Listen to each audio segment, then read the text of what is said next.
Is there approval for our minutes from last time? Mr. Chairman, I review the minutes and move for approval. Is there a second? Is there a second? All in favor, please say aye. Motion is adopted.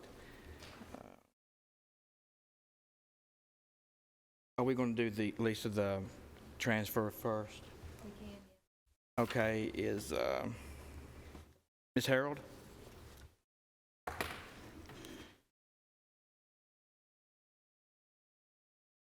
Let's do your amendment first, and then we'll look at your budget. Well, we'll after we vote on the amendment. Yes, yes.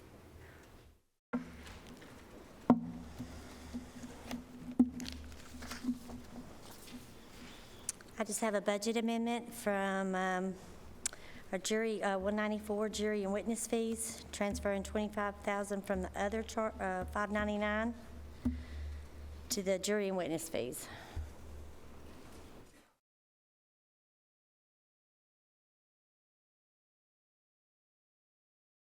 Okay, is there a motion on this? Are there any questions? Move for approval. Is there a second? Okay. No discussion, we'll call the roll. Commissioner Dodd? Yes.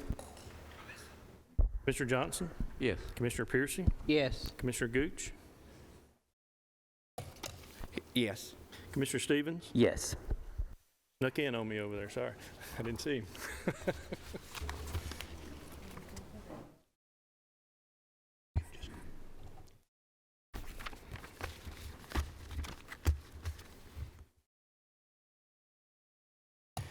Before we get started with the budget items, we're going to continue the process that we've had at our last budget meeting and last year, where the mayor's recommendation will be adopted unless the commissioner wants to make a motion on that particular budget.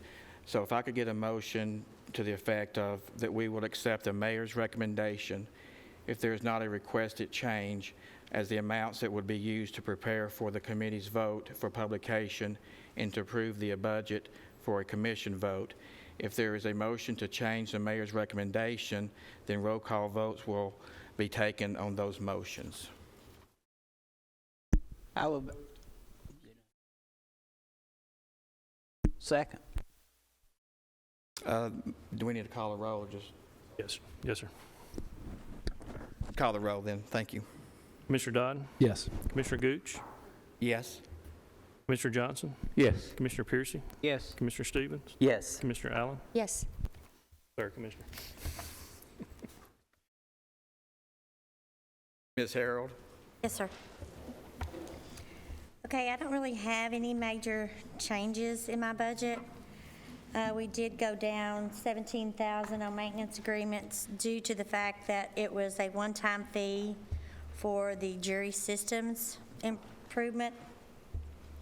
So basically, other than that, I did an increase, which was my amendment right just a few minutes ago for the jury and witnesses due to the fact we think it's because of COVID, we're having more trials. So I didn't really go up but 10,000, and I'm going to keep my original, or we're just going to stay at 75,000 to hopefully, once all the COVID fun is over, we'll be back to normal.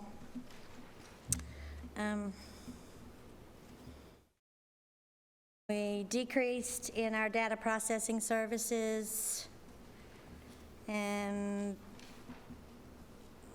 let's see, I did an increase in my other charges, which is our cost bill, and the rest are staying the same. Is the change, Mr. Mayor, from the department to your recommendation basically the salary, the raises? That is correct. Just like that's correct, Mr. Chairman. And just like we talked about last week, is that we still don't know those numbers yet on salaries and benefits and insurance. So we're just waiting to plug those in at a later point in time. So anything from like we would start with 307, I believe, down. 307 communications down is what we were focusing on until we can come back, and once we know what the greater numbers are going to be with the salaries and benefits. Do any members have any questions or comments concerning the circuit court budget? Yeah, and I may just be missing it. I just don't see the administrator or the employee cost. I see the burden, but it's not listed at all. And it's not for the fee offices for Melissa's and Heather's. the trustees, Heather's, and all those. You will see the benefits, but not the salary. They come out of their fees that they collect, but it's not budgeted. Mrs. Harrell, do you accept the mayor's recommendation? Yes, sir. Okay. And that would conclude that. Thank you so much, Ms. Harrell. Thank you. Our next item is the circuit court judge, Judge Scarlett. Scarlett?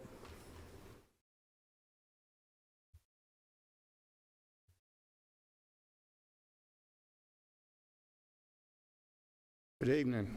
We're happy to adopt the mayor's recommendation. I met with him, and I'll be happy to answer any questions, but we're happy with his recommendation. But if the judge is happy, I'm happy. From the members, are there any questions or comments? Thank you, Judge Scarlett. Appreciate it. General sessions, just Flake, or Flat, I'm sorry.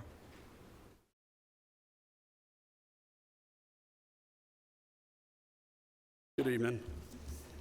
So we have a increase that we're asking for line, it's for the overtime pay, and that is line item 187. Previously, we were budgeted for $5,000. As of today, we're down to $650, so we went through that pretty quick. So we're asking for a slight increase to $8,000, respectfully. Aside from that, we're okay with the mayor's recommendation. If you all have any questions. Are there any questions or comments from the members? Okay, thank you, Judge Flat. Appreciate it. Yes, thank you.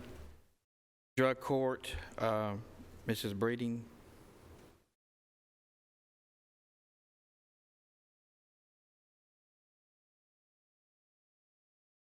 Is there anyone from the drug court?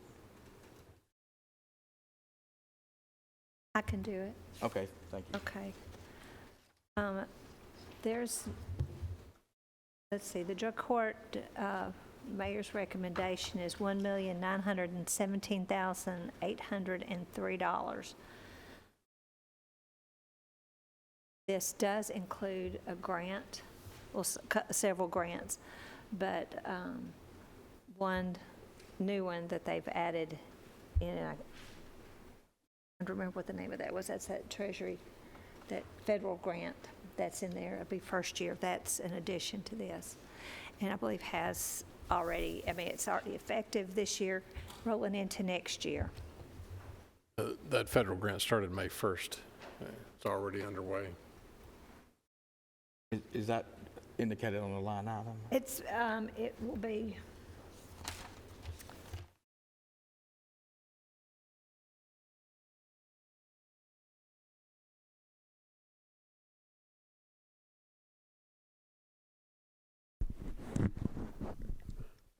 it's in 189, other salary and wages.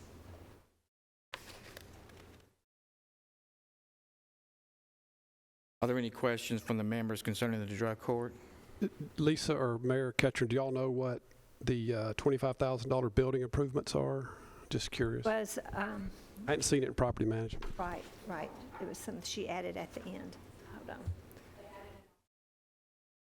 What it was. And They were wanting to add office. It's some improvement that they wanted to do.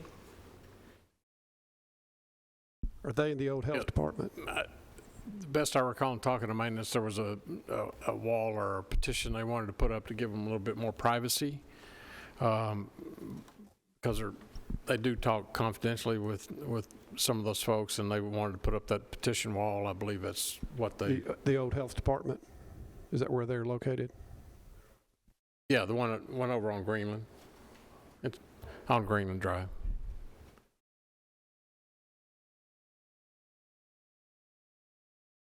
As classroom, I said. Yeah, So classroom.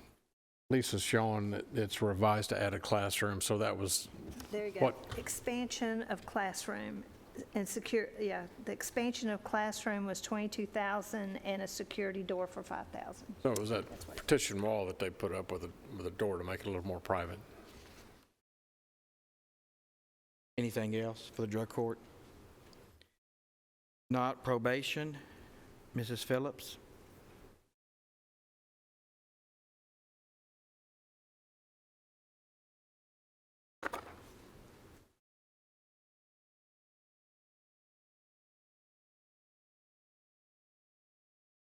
Good evening. There were a few items that were decreased and increased, just depending on what, nothing of significance with the exception of the addition of a new staff member.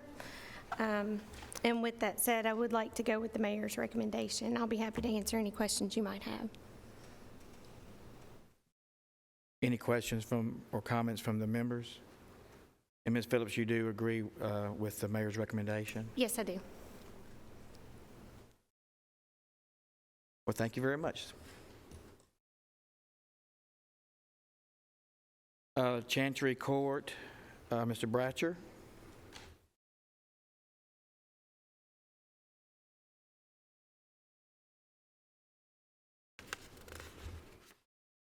Good evening. Good evening. I'm certainly willing to accept the mayor's recommendation.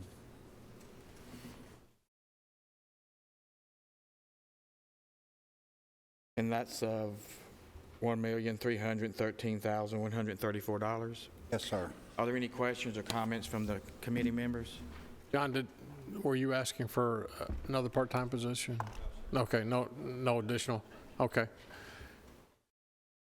Thank you for a good budget. Thank you very much, Mr. Bratcher. Appreciate you. Juvenile Court.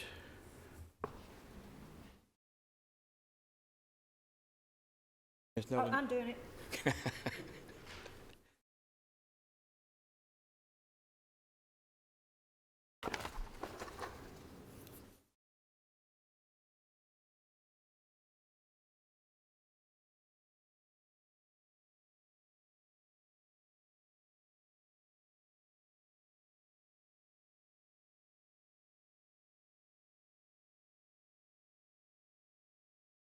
Are there any questions or comments from the committee members or staff? All right, thank you. The district attorney, Jones.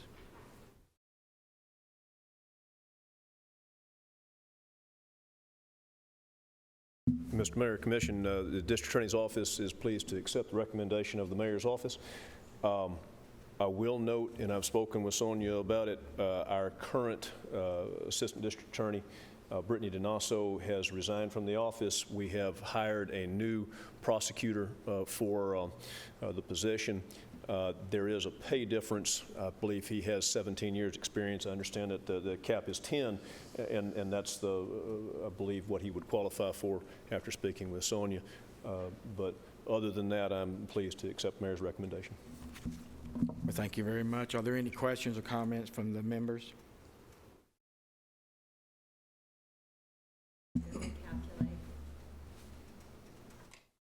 I apologize that just happened within the past week, so I apologize I didn't get notice early. So we'll have to recalculate and bring that one back to you. Thank you very much. Appreciate it, buddy. Thank you. Public Defender, Mr. Melton.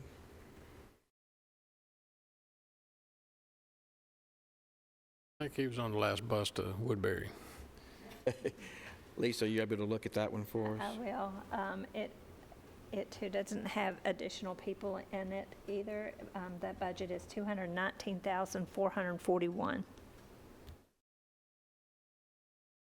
Any questions from the members or comments? If not, we'll move on to Youth Services. Ms. Bigby, how you doing? And I accept the mayor's recommendation.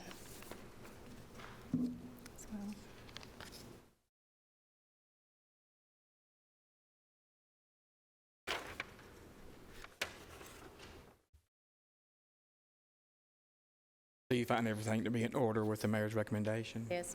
Are there any questions or comments from the members? If not, we'll then move on to domestic violence. Thank you, Ms. Bigby. Can let's see, I was going to say, I don't have the total, but the district attorney, that change in payroll adds $6,819. How much was that again, Lisa? It adds $6,819. Good evening, everyone. I accept the mayor's recommendations, have no changes at this time.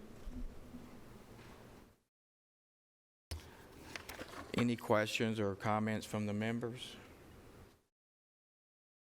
This is our first budget, so did a real good job. Just saying I accept the mayor's recommendation. Thank you. You don't have to say that if you don't want to. Oh, You want to? Okay. Well, thank you, Ms. Green. You did a good job. Thank you.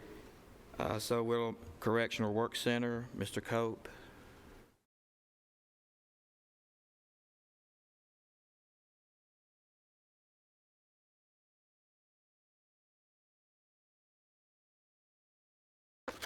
Afternoon. We have worked diligently to try to come up with the most bare bones budget that we could, as we have in the past several years. I think the biggest increase that you will see in there is that 790, which is a Stanley upgrade to our intercom system, which is a definite need. And other than that, we have requested a promotion on third shift, which we need, and that was our recommendation, and the mayor came in and recommended the same thing, or that was our request, so we gladly accept that recommendation. Members, I'll just say that I did support Director Cope's request on, he really need, on that third shift, they really needed a supervisory position. It's just working a third shift like that, you need somebody in charge that everybody feels like that if something does happen, somebody needs to be in charge. And they were lacking at that, so I do support that. Mr. Cope, again, what was the other equipment, line 790 that you stated? That is a upgrade from Stanley Security on the intercom system. Last year we did first Last part. year we did cameras. There's usually 3 components. That's the one that's left. We've done it year by year. So that's when the inmates or the staff push the intercom button, the way Central Control is able to communicate back and forth through them. So that's, without that, we don't really have any communication. So We appreciate that. Are there any questions or comments from budget members? Yes, Chairman, just curious, other contracted services, just a big part of the budget, just curious who those folks are. And which number is that? I'm sorry. Yeah, I'm sorry. So it's item number 399. That's your medical and food. That's our medical food service, which was an increase. Both of those went up for bid this past time, and there was an increase in both of them. On the food service, Commissioner, we put that out to bid, and it was in agreement with all the agencies that use the food service. We all went with the same one. So it's the same one the Sheriff Department uses, and also we contracted with Dr. Dan Rudd, who is also the medical director at the Sheriff's Department and also here. So those are the 2 largest chunks of that budget. And I would like to say that we've gone several years without an increase in those through good communication and working with both of those vendors.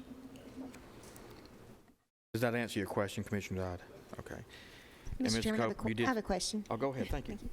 I know everybody else is struggling with staff right now. Are you fully staffed? We are. And you didn't request any new positions? No, and the position that we did request is a promotion. Promotion. We've got enough people on that shift, we just don't have a supervisor that can fill for the other two, so.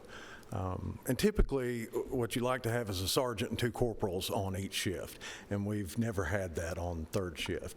That's when you have all your suicide attempts. That's when you have most of your overdoses. That's when you have, a lot of those things to happen are happening on third shift. Escapes, for instance, a lot of those things happen on third shift. We need a supervisor there. But we're not asking for any other employees, and we've, I think, as a matter of fact, our last position was filled this last week. Very good. Thank you. You're welcome. Anything else? And if you accept the mayor's recommendation, then we'll move on to the juvenile detention. We're showing a litter position. Is that the same position you're speaking of? A code compliance litter of, in the recommendations? Is that the same thing? I did forget about that. I'm sorry. Oh, yeah, that's right. Exactly. Thank you, Mark, for catching that. I was recommending, because of this body, the full county commission supported the bill that we requested the General Assembly to pass, and that was increasing the litter fine from $25 to $500 on the first offense. And the General Assembly, our delegation led that charge. They were able to successfully pass it, and it now has statewide application. Because litter is becoming, not just here in Rutherford County, but all over the state with our increase in population. And also with the General Sessions judges getting on board with this, now they, at the last public safety meeting, they gave a report to where they were going to start having people who needed to do community service. They were going to start assigning them to the workhouse to go out and start picking up litter. And Director Cope is fully prepared with his team, but also I was going to recommend to the commission the position like we used to have, if you recall Bart Smith. He did our license plate tag enforcement, but also he did, I think there was some money out of the litter grant that went to pay for him to go around and open up trash bags, see if he could find some identity of who threw that away, if it was an envelope addressed to somebody in that trash bag, anything else that might identify to where those fines could be given. And this would, so my recommendation, I was going to put it in my budget, but then the longer I thought about it, it would, since we have transferred everything from litter pickup, we even took, year before last, I believe we took what was over at solid waste, transferred it over to Director Cope and with his staff. You have 2 vans and 2 trailers now, fully equipped to be engaged in that, putting up trail cams, et cetera, trying to catch these people who are going out in the country and just dumping mattresses, refrigerators, couches, et cetera. So I was going to recommend, in order for us to keep up, now's the time that we take advantage of this. And by hiring someone, and I called over to Codes and to find out Codes, and I think we went in, Sonia, didn't we, with the same pay level that Codes has. On that recommendation, they can give citations. They don't have law enforcement authority. They can give citations and direct those people that get the citation to the environmental court that was started by this county commission 4 years ago because really it hasn't been active. But I would now say that if the judges are engaged, Judge Eyeshot will start getting a little more active. We'll send a pretty strong signal, but I think we need someone that is out there driving around, kind of spotlighting and calling Director Cope, answering to him. We need a crew out here picking up the trash out here on County Farm Road, for example. And also work as a liaison between us and the sheriff's office too. I mean, right now we've got Lieutenant Peralta, and he's wearing several different hats, and he really doesn't have time for the. He doesn't have time to do that. Correct.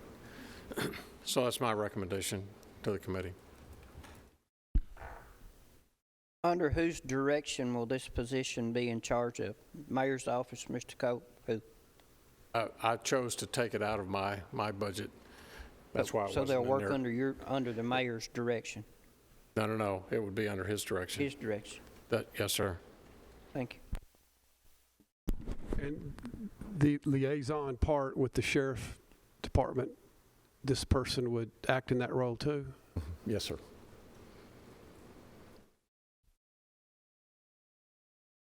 Primary duty is what?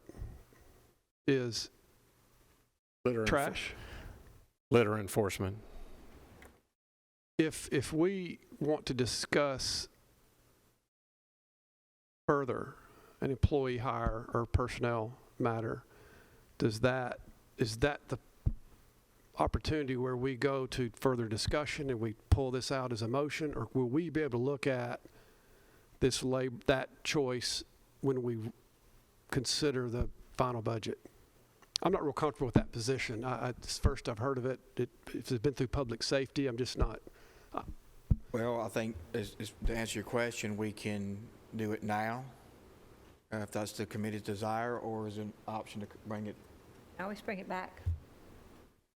You can do it now, or you can bring it back and discuss it further. I mean, all these are, as we go through, we do this, we have several meetings. The wrap up before we go to public hearing and when we get ready to publish, that's an opportunity to bring it up. Well, after the public hearing, you can bring it up again. We make that change all the way to the end. And Commissioner Dodd, if it helps, we're already doing that with one of our employees. But I mean, we're talking about someone who does disciplinary board. We're talking about someone who does the work release program. We're talking about someone who hires and fires the guys that are on our community service. So it would definitely benefit us for getting some of that off his back, but the job is already being done. It's just not being done as thorough as it could or should. He's out hanging up trail cams in the middle of the week when he should be, doing disciplinary board with inmates. So, if that helps any. It helps some, and I don't want to get bogged down or micromanage a component, but that just sounds like a job that I would just like to have some time to consider. But with your integrity and the scrutiny the mayor's had, I'm not going to stop this process tonight, but I may have to ask some questions next time around. That'd be great. I don't wish to pull this or make a motion to deviate from, if this meets the mayor's recommendation, I'd be okay with it. Another option you could do, if you want to make a motion to approve the budget, except for that job position, and then we can revisit it later, or we can just revisit that later anyway. Okay. So right now, we're going to go ahead and accept the mayor's recommendation, and there'll be plenty of opportunity to bring that back. Chairman, Commissioner Dodd. can I ask a follow-up question to that? So do we know, is that number already in your total budget number, or is that number live somewhere else? And what is that number? It's not in the workhouse request. It's not in the department request, but the position is in the mayor's recommendation. And how much is it? Hold on.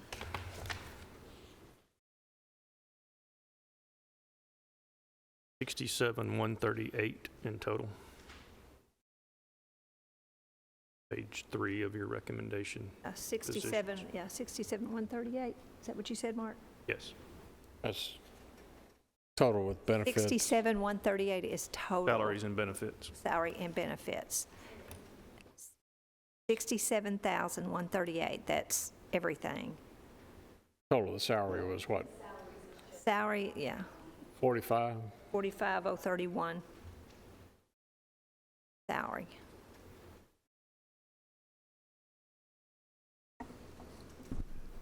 Any other questions or? And so passing this budget on through doesn't even have this person in it. It's not. It's in the mayor's recommendation. In my recommendation. It is, Not okay, that final column to the right. Yes. Yes, that's correct.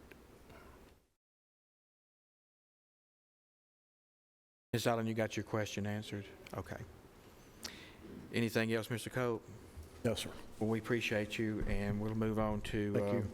Juvenile Detention. I'm sorry, we'll ask if which line is this personnel in? 101 through 162, which line is that person in? 189. Thank you.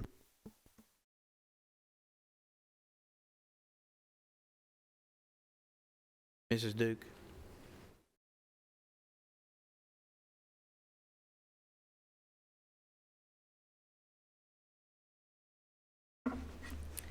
Good evening. The Juvenile Detention Center is happy to accept the mayor's recommendation and will answer any questions that you may have.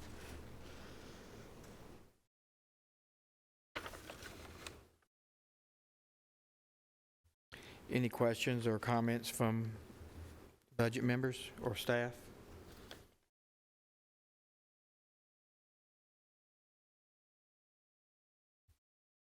If not, we will move forward with fire and rescue. Thank you, Ms. Duke. We appreciate you. Chief Harley.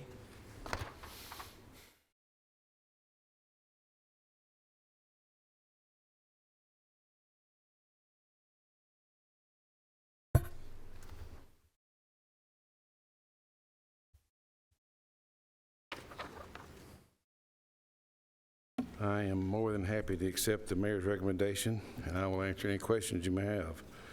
Might speak to the positions. I did request to do away with part-time except for $10,000 that we use for training instructors. Justified that by the 25 people we had that we used for part-time. The turnouts are $4,000 per set. So we were having trouble getting part-time people to cover anyway. And then the mayor's recommendation is to add 30 more employees for these new stations we're building. Repeat that, please. Add 30 more positions. 30? 15 per station.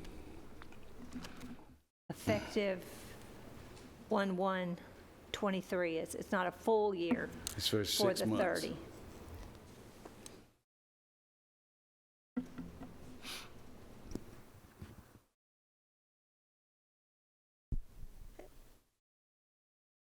When are those buildings going to be ready? Do we know? I didn't think they were all going to be ready at the same time. Well, we broke ground on Rockville first with Rock City. We were delayed at Kittrell by a few weeks, more than a few weeks.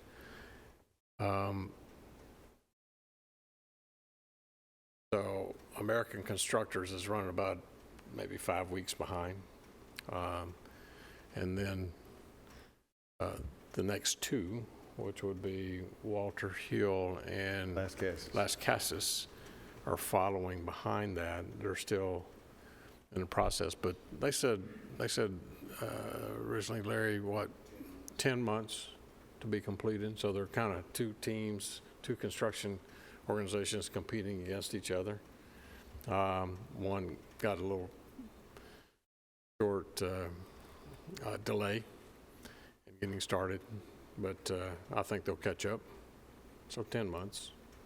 We're looking to post these positions probably in October, November, hire 15 for the first of the year, and then, but based on the trends we're seeing right now, I think 3 or 4 years ago, We had a grant for people. Gallatin had a grant. Portland, Hendersonville, Murfreesboro, just about everybody in Middle Tennessee had a grant.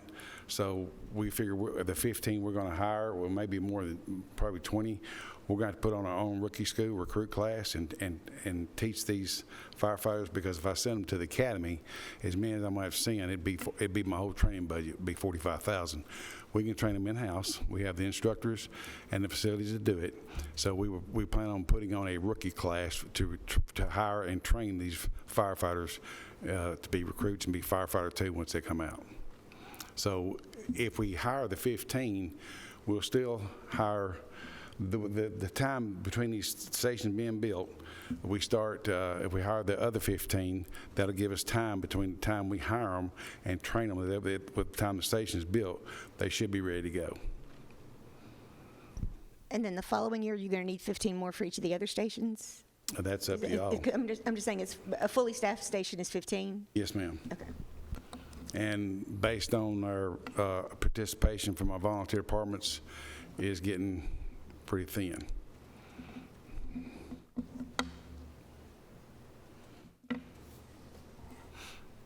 Anything else for Chief Farley? Yes, Chairman. 2022 budget, $4.7 million. The current budget, $4.7 million. You want to increase it 21%. Is your request? Is a 21% increase, $1,012,000. Yeah, that's what. That's yeah. And the mayor's recommending a 56% increase from the current budget.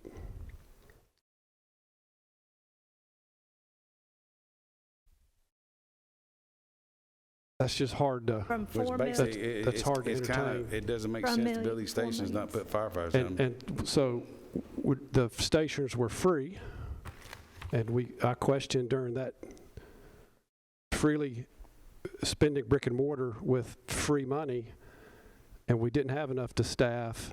It wasn't made clear then that we were going to staff up in your 15 guys this time, or 15 personnel, excuse me. So I didn't quite anticipate that much movement so quickly. It's a third more. It's the $6,246,000 compared to $4,698,000. Yeah, I had a $1,548,000. So the increases are significant. Yes. And I guess we'll just have to wait till we get to hearings, but we can't. We hit our budget for $30 million last year. For our unassigned fund balance, $30 million. This year we've already got $74 million in fund balance we're planning on using. I know we don't have revenue yet, but it just seems cavalier to just be adding so many employees. I guess we're asking for the highest take and then chip it down when we see our numbers later. We're quickly spending millions of dollars, and it's just growing uncomfortable. I didn't know if the vice chair had any. Well, Commissioner, to give you an idea of what we're dealing with, we got 3 stations that's pretty much covering this entire county. When we started the fire department in 2010, we ran 1,300 calls that year. Last year, we ran over 8,000 calls. And we do fire.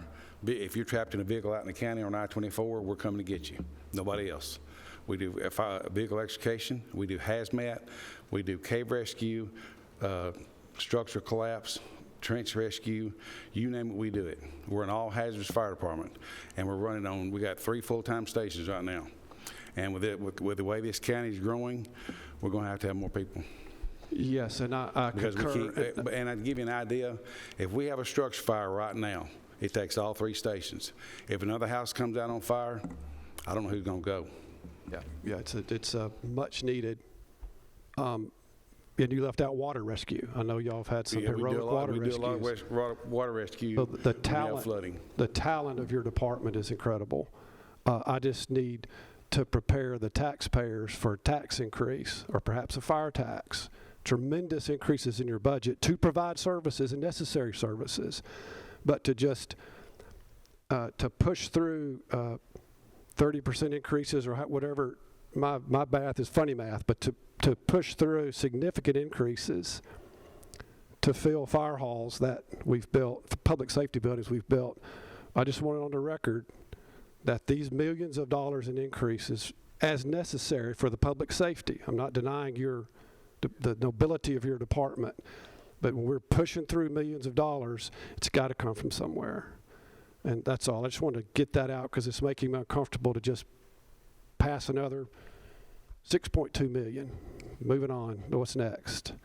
So again, I'm not going to make a motion here. I don't have a motion to make, but we need to be prepared with Lisa's guidance to undertake all these when we come down to our final look at revenue. Well, and if Lisa will permit, when during these discussions, we're funded by situs tax, and she has assured us that there's enough situs tax to cover these additions.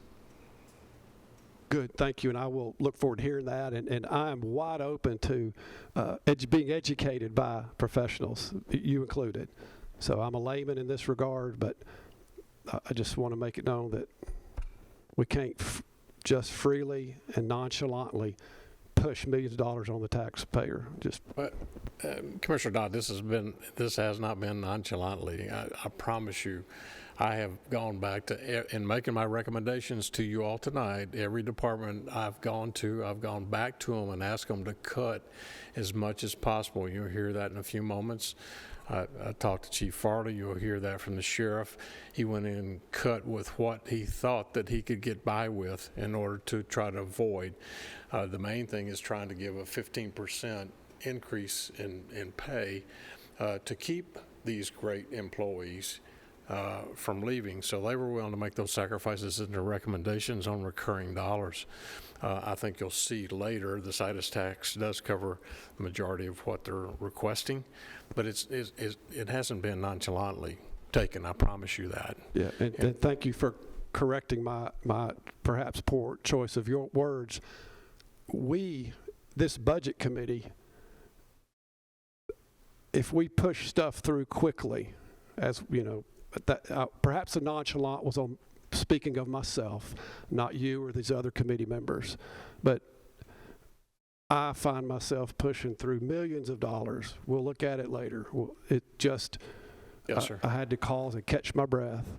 30 employees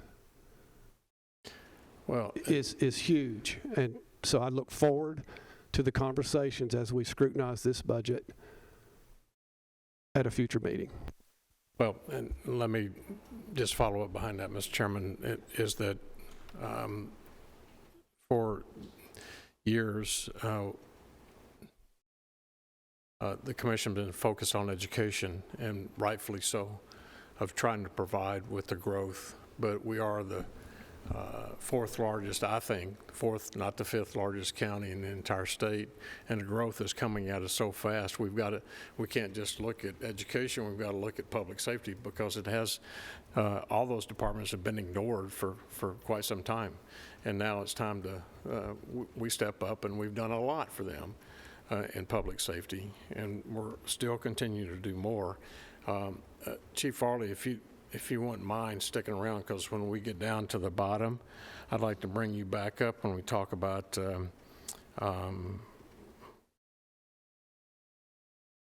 where is it? It's in his budget. No, on the volunteers. It's in his.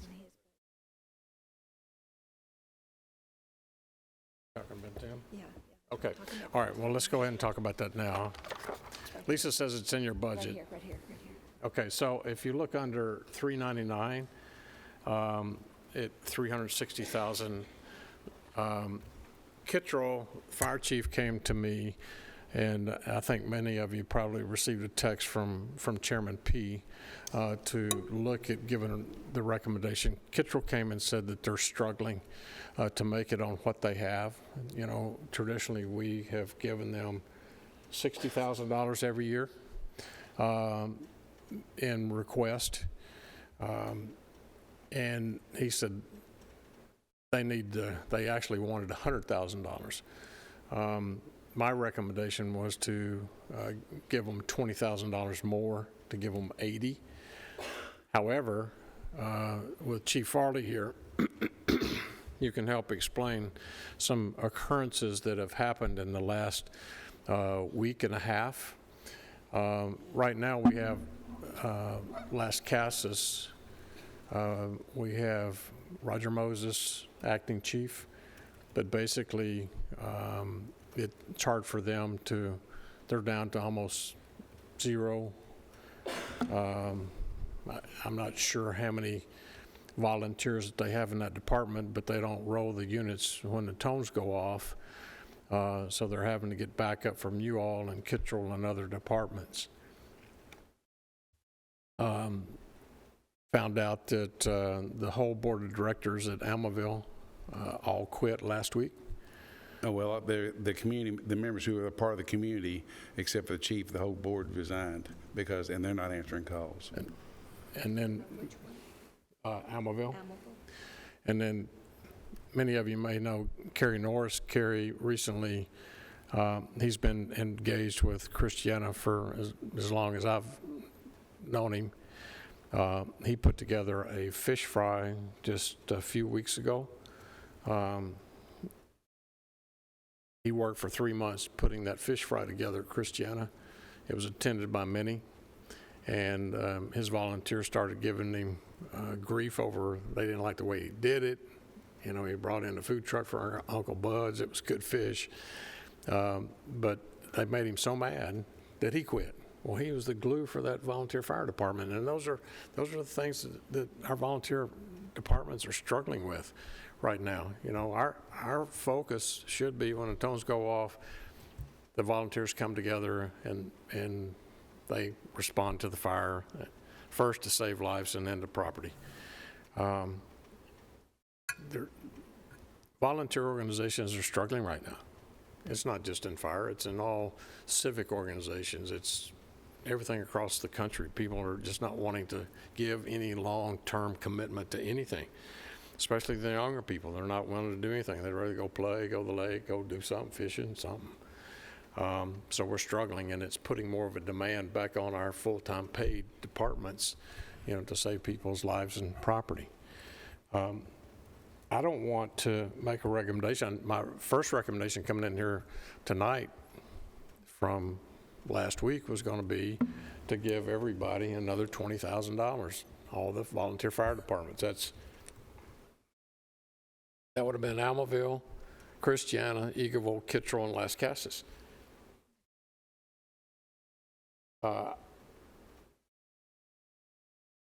Almaville was going to go from 60 to 80, Christiana 60 to 80, Eagleville they were going to be at 60 and no recommendation to increase there. Kittrell 60 to 80, and then Las Casas leave at 60 because I'm not sure what they're going to do with the money if they're not responding with a truck. Do we want to throw good money after bad if we're not getting the services? I would rather take that additional funds and give it to Chief Farley if that's what we need to do for our purpose of what his department does. That's where I need discussion from you all for my recommendation. You keep looking over here trying to get me to engage, and I No, sir, I'm just trying. I'm trying to look at everyone. What is the $20,000 for? What are they going to use it for? Well, to be quite honest, Kittrell, it was the only one that came in and actually talked about the things that they would be spending their money on. You know, they have supplemented their salary, their fundraising out in Kittrell through, they'd always have a photo ham breakfast, and they'd always have a photo family thing that they would get people to sign up on, and they'd make money off of that. That's kind of gone away. Because of COVID, they haven't been able to regenerate the frequency of their ham breakfast, so they've been losing money there. So it goes into everything from Chief air packs to we bought them all turnout gear, we bought them all new radios. Extrication equipment. I'm sorry? Extrication equipment? Extrication equipment, but they're talking about fuel's gone up. It's gone, they burn diesel, and I don't know what, they get 4 or 5 miles to gallon on those trucks. It's, that's really had a huge impact. It's what they're asking for. I'm not sure what, I don't have the list of what Kittrell. I just assumed, and I'm sorry for assuming, the other volunteer fire departments were probably in the same need, and I wasn't going to recommend just Kittrell with Chairman P. Without recommending the rest of them get the same thing, because I just assume that they probably have the same needs and concerns. So, but that's why we're having the discussion tonight. If you don't think your department needs it, then... I didn't say that. You did. No, I'm just posing the question to you. I didn't say that. Mr. Farley, you have records of their runs, right? Yes, sir. Responding runs? Yes, sir. Could you not work it out between the runs they have responded to and put a $20,000 cap on whatever you give them and let him work this out? Because, you know, if you've got one company running a lot more runs than another company because they may be understaffed or for some other reason, it wouldn't be fair really to give one 20 and the other 20, but work it out on runs, and that'll make it perfectly fair. Responses. I mean, when they respond, a fire truck? When they respond with a fire truck for a fire or accident, something like that, not with a car. Something that really counts. And make it fair. They can't dispute that if you make it fair. And put a cap on it for $20,000 so you can get your 20 to petrol.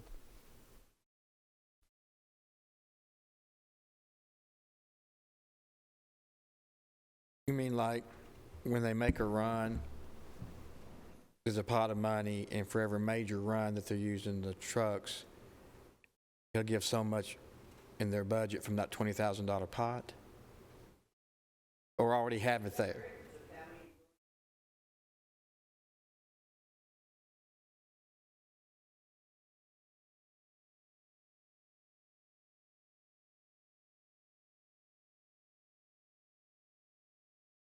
Matter of fact, I give the mayor all the records for District 20, Las Casas, all the responding records for the last year. My question, are you saying from past runs, that's what they would get, or is it for future runs they get to get the additional 20,000? I think the money should be divvied up on past runs for a year back. Looking back. Not a year forward. Okay. From a year back. Talking about that's how we were going to budget it. Correct. So much a run. So if one had half the runs of the other, they would only get 10,000 as opposed to the 20,000. Correct. Gotcha. Mr. Mayor, are the recommendations, the increases, is that in here? Is that something you was bringing in tonight? It's already in. It's in The extra 20? $399. Yes, well, it'd be 20 for some. The only two that wouldn't get the additional 20 would be Las Casas and Eagleville. Eagleville, they have their own department. They consider themselves a municipality till they want the money, and then they're volunteer. I think Chairman Reed will share that with you. But is that extra already in the other contracted services? That's my recommendation. My recommendation is Almaville 80, which is 20 more than I got last year. Christiana, 80,000, 20 more than last year. Eagleville, 60,000, same as I got last year. Kittrell, 20,000 more than I got last year. Las Casas, same as I got last year. And that's reflected in your recommendation? That is in my recommendation, that's correct, which is 360. Okay. 360,000, which is line item 399. And again, what was the rationale about Las Casas remaining the same? And looking at the run reports, they don't run the engine. The chief does respond in an SUV.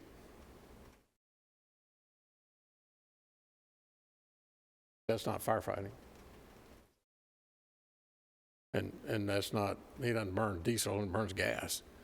So that's my recommendation. You can take them and give them whatever you want to give them. So does that satisfy your question as far as the past, say, the lack of runs? That's why the Las Casas is staying the same? I know that. Are you satisfied with that? I'll accept it.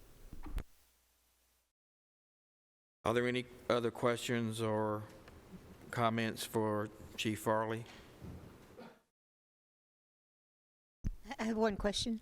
On line 724, you'd requested $330,000 for site development. What is that for? I left that in there just for discussion.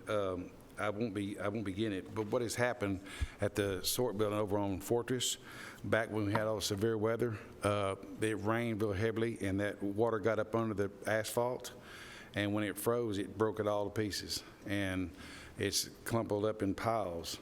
Of course, we thought about repaving it, but we called Greg Brooks over to get his professional opinion. He said based on how thin that asphalt was laid, it should have been a lot thicker than that. He said he recommended we do some core drilling to see how much base is up under it.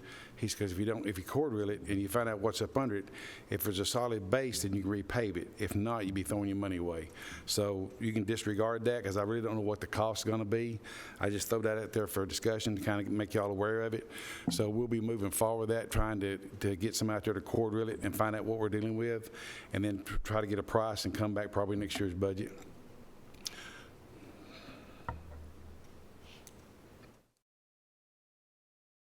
But I don't think, that was not in your recommendation though, was it? No, sir. Does that address your concerns, Ms. Allen? Okay. So I'm trying to hold off until we know what we're dealing with and give you a more educated discussion about that. So that 330 is not my recommendation.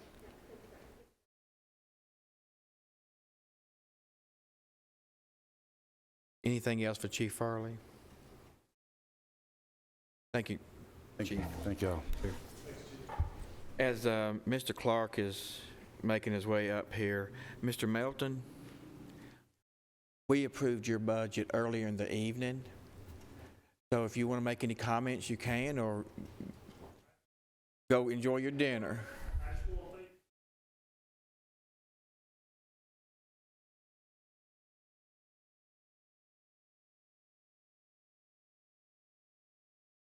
Well, thank you very much. Safe travels home. Okay, Mr. Clark.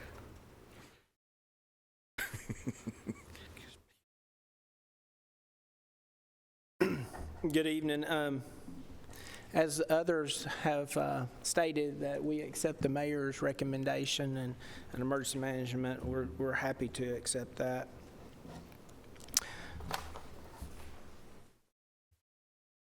To mention, there are two positions that we have requested. One is for an admin assistant at our office. As you know, it's very difficult with 4 people in our office to manage all of the events that are occurring. We really struggled through the pandemic. Our employees are great. However, there's just only so much that they can handle. Just today, we were out on an unknown package that was delivered to a residence that we had to make sure that everything was safe and render assistance with the Murfreesboro Fire Department, along with other responses. Our biggest struggle is in the office, keeping up with phone calls, budgets, requisitions. I will say that all of fire, EMS, and emergency management, all that budget is, I sign off on that, and it goes to the mayor once that is approved through our office. So there's a lot of record keeping and things like that, along with grants, mitigation projects, and things like that. Also, we're requesting under 148 an extra 1 dispatcher. We feel that we could ask for more.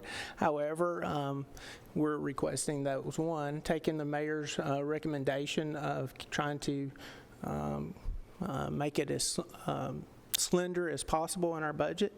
That was one of the things that we're requesting. You may see in 708, there's additional radios. These are units from the fire department and EMS with their mobile devices and portable devices, and that comes through our budget as well. And then last but not least, in 711, there was an increase for consoles in our dispatch center. That dispatch center has been built since, I think, about '01. And there has not been any updates.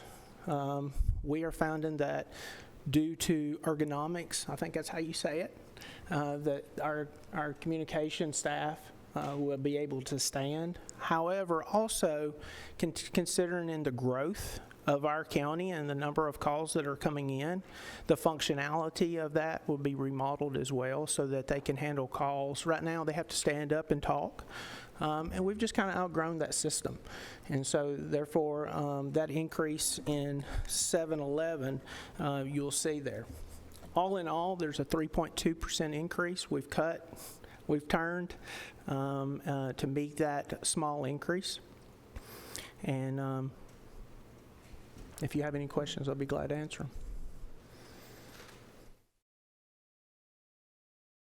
Any questions or comments for Mr. Clark?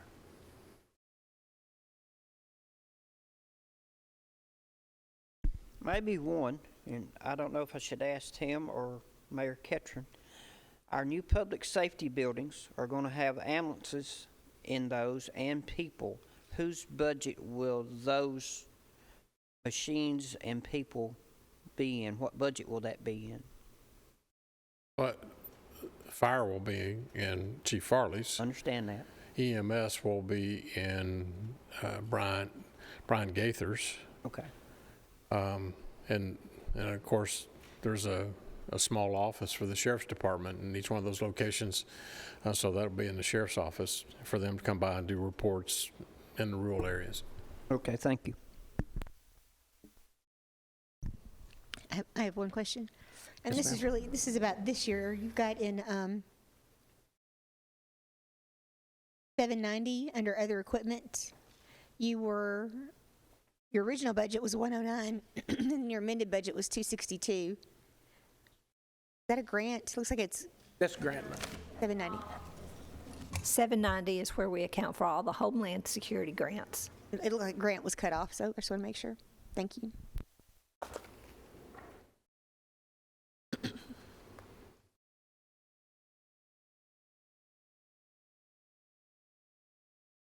Mr. Clark, we appreciate you.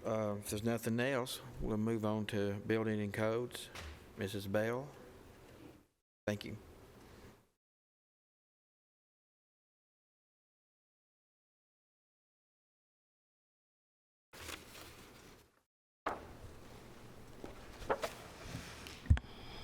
Good evening, Chairman, Commissioners. My budget looks very similar to it did last year with just a couple of minor changes, and I'll go through them really quickly for you. I would like to take one of my inspector positions and make it an assistant director's position. I don't have an assistant director, and as much as I love you guys and I hate to hog all this meeting time to myself, I might send someone else. So I would love to have an assistant director at the Building Codes Department. We could really use it. I did a modest increase in gasoline. And then the final item is data processing equipment. Last year we bought the last few years we've tried to kind of bring our technology up to date. Last year we bought a large format scanner, and then this year we went live with our electronic plans review software, went live March 1st. So this year I would like to purchase an electronic plans review table. So that's what the data processing line item is for. And before the mayor's recommendation, I did come in just a little bit under last year's budget. and then with the mayor's recommendation, which I would like to happily accept, we're in just a little bit over. Ms. Bell, did you Yes. say, if I'm not interrupting you, that you're No. the assistant, is that in 103? It is, yes. Okay, and that represents the assistant. Right. And that is not a new position. That's a position I'm taking and upgrading to an assistant director position. It's a building inspector's position.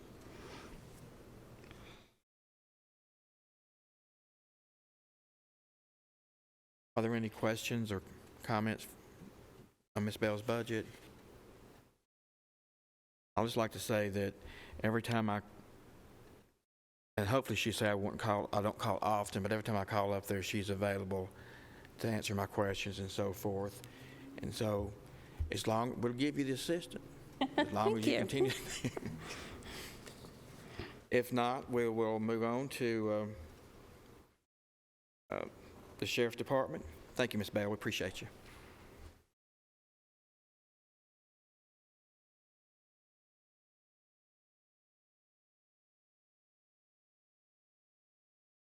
Good afternoon. We've viewed the mayor's recommendation and we accept his recommendations for our budget.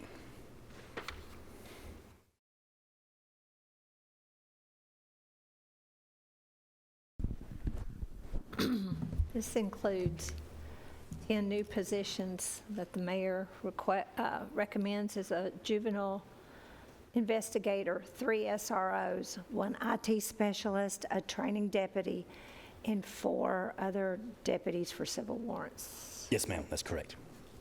Lisa, the folks you just said, that totaled 10? That's...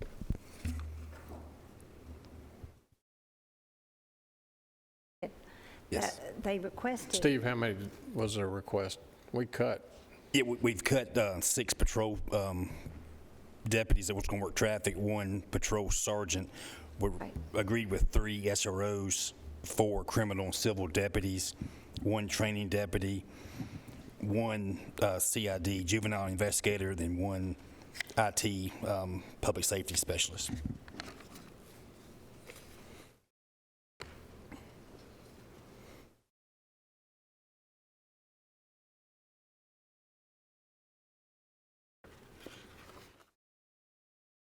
Has everyone had a moment to look over the budget? If have any questions or comments?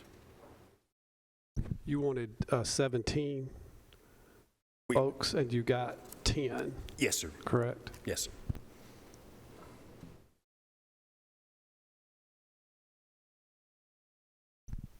I have a question.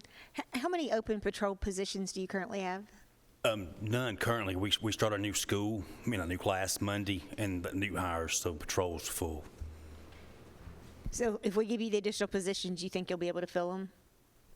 The patrol deputies? We give you the additional positions, you think you'll be able to fill them? Yes, ma'am. And talk to me a little bit about the cutting positions, because I know I always notoriously hear how short-staffed we are in terms of how many deputies we have on patrol at any given time. And so this was one of those years that I kind of expected big numbers to be requested in that area, and you were able to cut some of them. So talk to me about that a little bit. Yes, ma'am.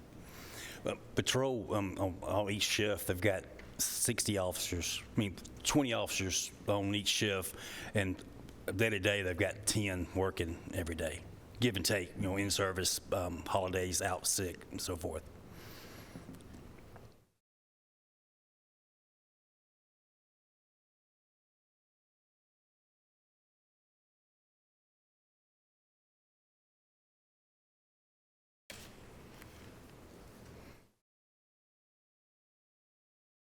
Did he talk enough, Miss Allen? You still have clarification on anything?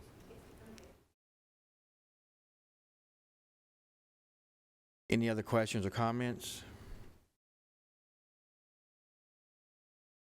Vince, are you going to take the rest of the special patrol? Yes, sir. Yeah, we agree on those also. If I can cover it if you need me to.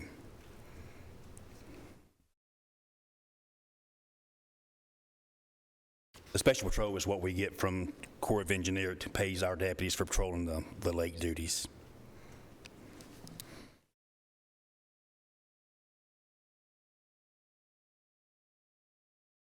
And the offender when- registry? So when we had the plane crash at Percy Priest, that was the guys that, If they was working late duty that day, they helped cover that also. Yes, sir. On the boat ramps. thank you.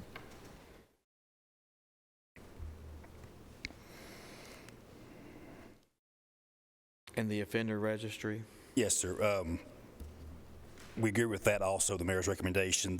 It covers the salary for the employee that takes care of the registries and takes the fees and does the background checks and stuff for the sex offenders.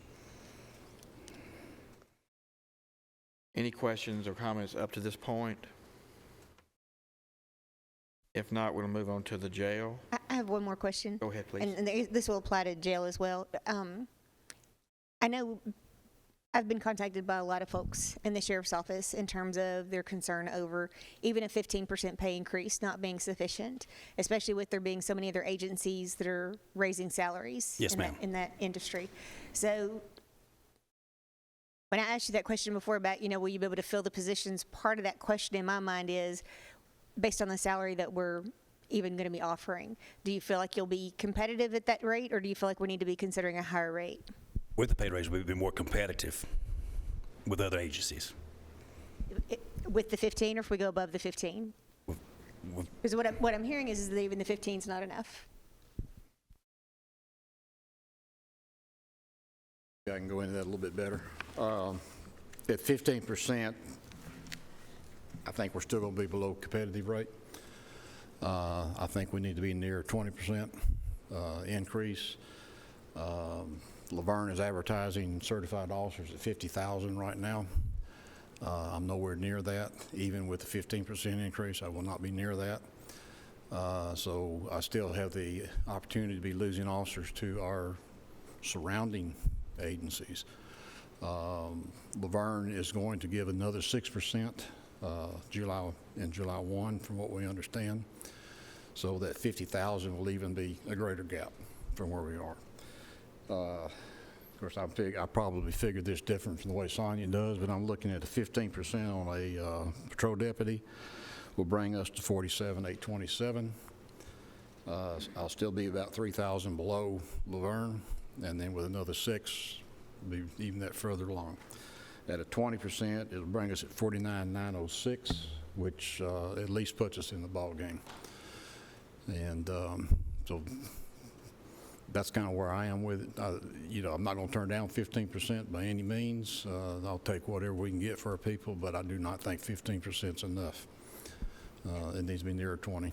And then what's the pay gap between the state detention officers? I know they just did a raise for the state detention officers. On state What's that pay detention gap? officers, we pay $35,089. $44,500 is where TDOC is start. I used to have a feeder pool that came from TDOC to our detention. That when that increase went up, it dried up. It cut it. We don't get anybody from TDOC now. Right now, I'm 32 short in detention, 8 short in booking. We had a class of 5 that we hired today. I lost 3 today, so I'm gaining a net of 2. And that seems to be pretty much the pattern right now. I lost a 4-year detention officer today, so it's not only the newer ones coming in, but I'm starting to see that some of our more experienced that we're losing. And it's the outside industry going to higher paid jobs. Sheriff. After you, Mayor. Sheriff, share with them what your original request was compared to my recommendation. Okay, I asked the sheriff to go in and cut what you did, and he'll share those numbers with you. Okay, I was originally asking for 6 more deputies plus 1 sergeant. This was going to be for a traffic interdiction division. I'm constantly, every day, getting inundated with calls about the traffic situation, the speeding. The only option I've got is I can't cover the interstate and cover my zones. I can either pull somebody out of zone and put them on the interstate to try to control that situation. I do realize that THP has that responsibility, but they're in the same boat that we're in. They don't have the staff, so we augment each other as best we can. Not only that, but let's just take the county roads right now, and I'm constantly, we've got a sign we take around, but I've only got one sign. That's not doing it. So we're looking at trying to create a traffic division to try to slow this down. How many did you cut in detention? I asked for 11, and we've cut down the request to 8. So 7, 3 is 10. So actually, we cut 10 people on this to try to get in line with what the mayor and this commission is looking at to try to give raises for our people. I know in years past you've also told us that there's a staffing ratio in detention. So are we meeting those ratios? No, we're below it right now. The only thing that's kept us is, if you'll remember back, that we asked for a transfer of $200,000 out of salary to overtime. And the reason for that is we're working our people overtime trying to keep the doors open. It creates a tremendous hazard, especially in the detention facility, where you've got one officer going in a pot of 50. But that's what we're faced with a lot of times right now. Lisa, what was the term that we used when the schools had additional money left in salaries and it was basically extra work pay? I don't remember what we called it, but they called it something like that. It was for people who were doing additional work because of the staffing shortage. That was, they were using their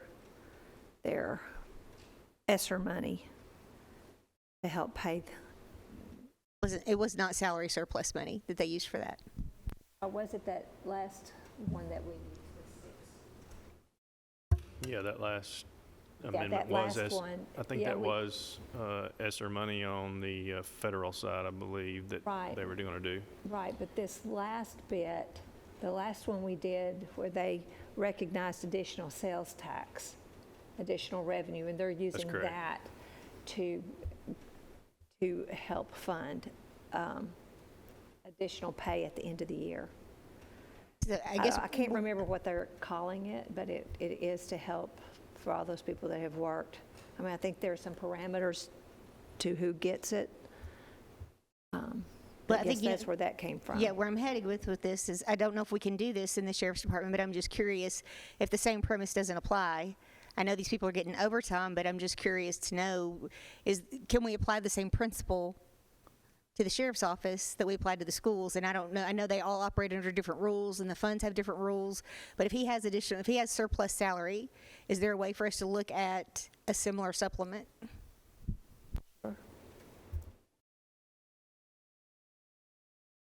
And I'd like to ask, is that supplement a one-time, or is it?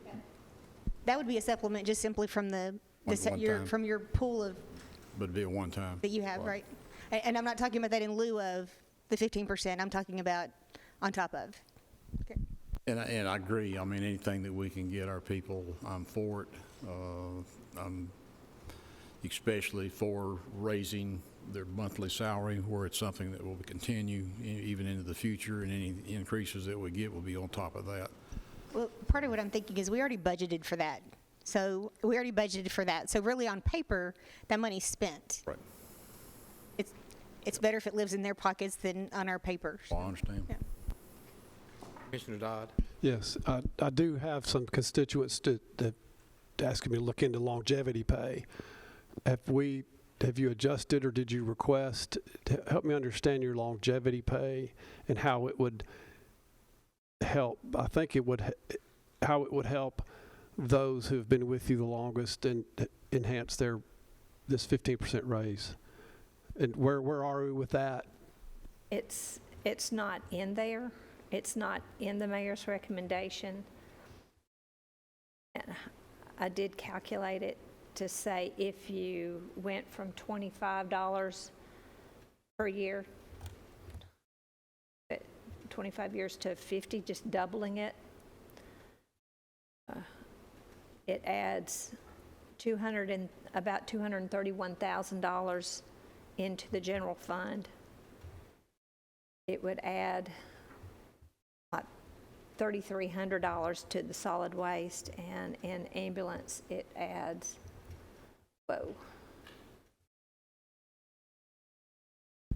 it adds about $33,000. 270,000 or so. How does your longevity pay compare to other? It's the same as county. I mean, it's Other in metro, other police departments, does your longevity pay? Are you competitive? Do we even know that? You'd have to ask Sonia. I don't know how many other jurisdictions Sonia had that at one point. do longevity pay like we do. So I was looking on the benefits survey. I think it's in here somewhere where they asked the other employers about that. I do know that at one point in time the state was doing $100 per year for every year after their third year, but I don't know that they're still doing that. So I'll look in, if I find it in the benefits survey, I'll tell you in just a minute, okay?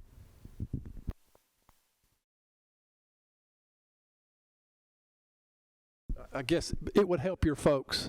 It would be another way to enhance on top of longevity pay would be a benefit to your folks. And anything this commission does as far as increasing or giving additional funds to our employees would be welcome, to be a help. What I'm trying to do too is, in addition to that, is of one-time payments, is get a continuing thing where I get their salaries in line with the other agencies around us, where we can keep our employees. Two things I've got to do. One, I've got to attract, but two, I've got to keep what I've got. And if I'm attracting 4 and losing 3, I'm not really gaining too much ground. And so I don't know that it's a cure-all, but it's certainly going to be a stopgap if we get our salaries in line with our sister agencies around us. And I think what the state did in terms of raising to the 44 was a tremendous hit on us. Because, I mean, there's like a $7,000 or $8,000 difference in their start and our start. And that's huge. That's a huge thing. And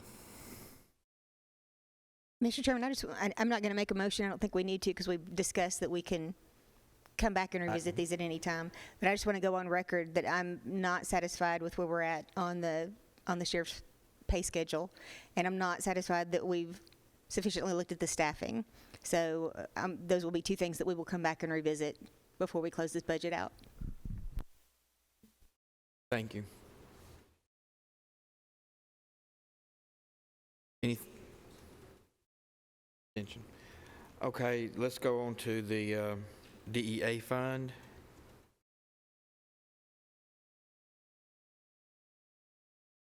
Yes, on the DEA fund, we agree with the mayor's agreement on it also. This DEA fund is that fund where you cannot recognize revenue until you get it. And so this is an estimate of revenue of $200 for interest, and then a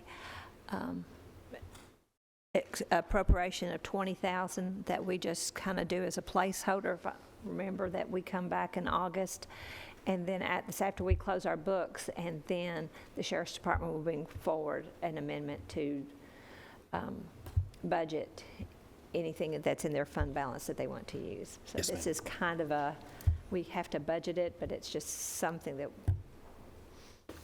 it'll firm up in August. Yes, ma'am. And is that kind of similar to the drug fund also, or is that? Well, the drug fund is a little different. This one is, again, you can't estimate a revenue that you're not going to get. That's frowned upon. But the drug fund, there are, the revenues we're estimating in that one is $397,600 and appropriations of $532,200. There is a difference between the department's request and the mayor's recommendation, and we did speak to the sheriffs about this, and this is the change of the transfers out. The department request is $50,000, and the mayor's recommendation is $94,200, and that is to cover benefits on the $50,000 overtime, or the overtime that is estimated in the sheriff's department and the benefits related to that.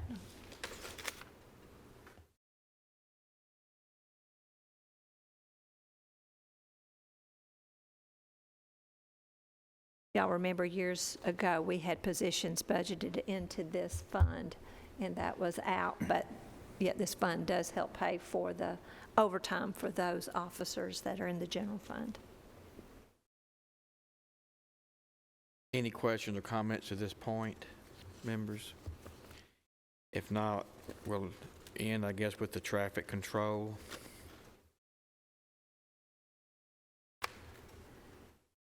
Traffic control is really not one of the sheriff's budgets. It's more in the mayor's budget, well, one of his recommendations. And that is the one where we pay utilities and maintenance on these lights. Yeah, for those in public safety or property management, you've seen the request that the more red lights are, as we continue to grow. TDOT, I think the last one we did was just last month. TDOT is installing a new red light at a busy intersection in the county, but they want us to maintain the electricity and the upkeep on that, which we subcontract through the city on maintenance of all of our red lights. We used to have one, and now we're up to about 8 or 9, I think. Well, we have. That's what I was going to get with you. I had them at West Jefferson Pike, McCrary Road in Lebanon, Seminary Road, and Las Casas Pike, Highway 96. But I was thinking we added. Just added one last month. Added one on 231, and we've also added the one at the bridge at 840 recently that Smyrna's taken care of for us. Speedway. Well, no, not at the Speedway, at Jefferson Pike. Jefferson Pike? Yeah, Jefferson Pike right and there 840. At Smyrna Ready Mix? Yes, yeah, that traffic signal.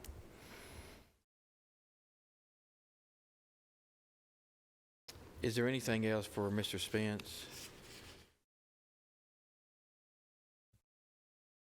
Okay, thank you, sir. Thank you. We appreciate you. Last on our agenda is to discussion of the finance director's interviews.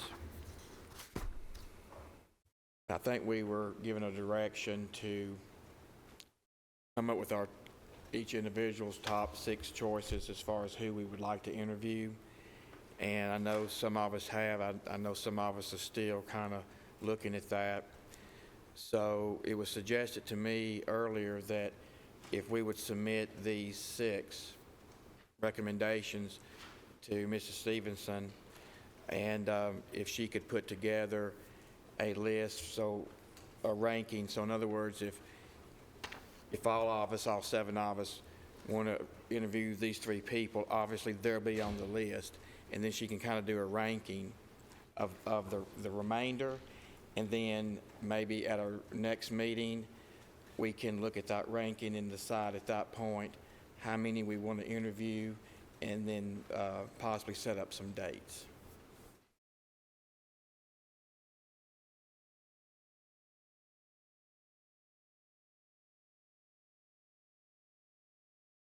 Any comments or anything else you want to do? Thank you, Mr. Chairman. I thought the motion was for everybody to study those applications that were qualified with the CPA and to pick 6 to present tonight. Can we send our recommendations to Ms. Stevenson without violating the Open Meetings Act? Well, my understanding is that it'll still be public record, and there's no deliberation, so. But do you feel like it would be a Well, violation? I just think it would look, perception's reality to people, so if they think we're, secretly picking people and all that instead of publicly deciding who we want at an open meeting, I think we're just opening ourselves up to criticism. So I personally would rather have a discussion about it at a meeting so that everybody can hear everything and the public knows what we're doing. instead of emailing or calling her and telling her to make a spreadsheet for us. The perception out there is going to be that we're trying to duck and hide from making a decision, and I don't want that kind of criticism. Well, I'll accept that, and you're probably right. Is everyone prepared for their top 6, or do we want to wait until the next? We need more time?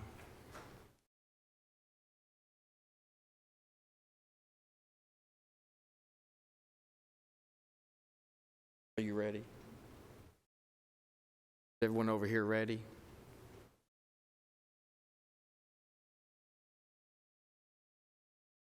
Okay. Well, let's go ahead and obtain the or go ahead and get the conversation. Do y'all have your? Yes, see. I don't have my 6 locked down. I've got my list. I value this committee's wisdom on this so much. I'd love to hear, and I think we might come up with our 6. If I might be able to contribute my 6 at the conclusion of the conversation, if that helps push this along. Robert, I was going to say Robert Page gave me his. He did send that in. Ms. Stevenson, did you have? One of the questions that was asked was I sent out the list of all the applicants who had a CPA, a certified public accounting licensure. I sent out all of the applicants. Some of the applicants we had already interviewed, and what we had discussed when we reposted is that we wouldn't have to re-interview those individuals this time. You would only interview new applicants, and then when you did your decision, you could include an applicant from the prior, so that you wouldn't be, because that wouldn't be fair that the applicants this time would only be getting one interview and an applicant from the past would be getting their second interview. So for this interview cycle, you would only interview a new applicant, and then when it got down to your decision making with your top, 2 or 3, then you could bring back a prior applicant, if that makes sense. So that might help you in your decision making tonight to pick your 5 or 6 applicants that you're going to interview.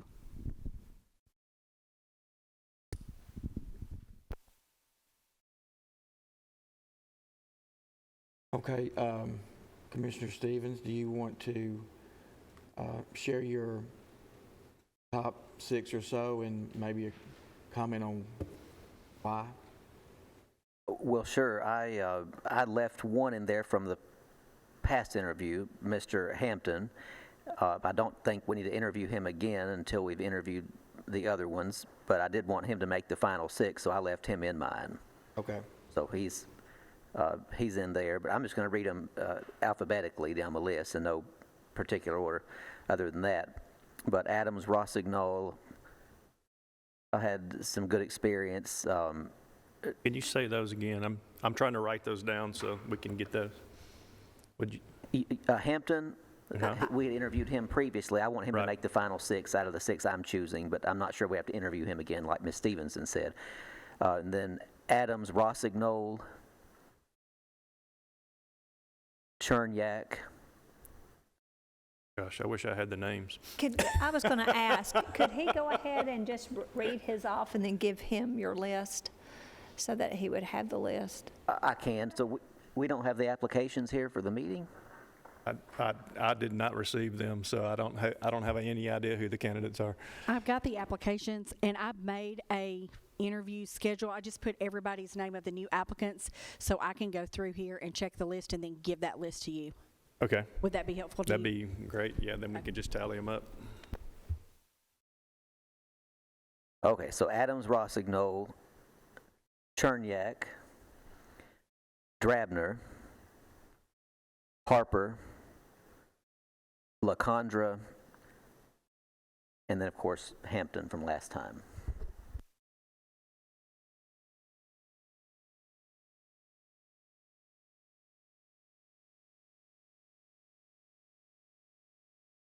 Ma'am? So that would be everyone would need to give their top 5, because if we're not going to include someone we've already interviewed, so that would be your top 5 candidates of the new applicants. That's fine. I thought we were doing 6. I may have miscounted. Eugene Hampton, was yours. And I understand you come back to Eugene. And then you selected Adams Rossignol. Rossignol's number 2. Cherniak. Number 3 is Kerniak. Drabner. Okay, that's the one I missed. Thank you. I don't see that one, though.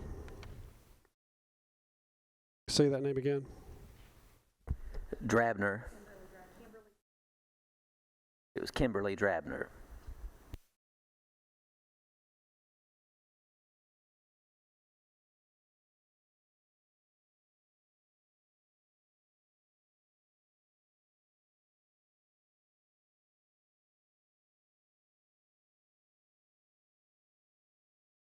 Mrs. Allen, are you ready to share your?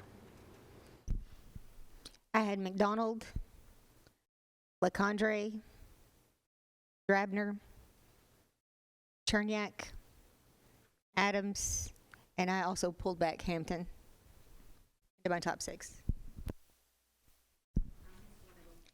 McDonald, LeCondre.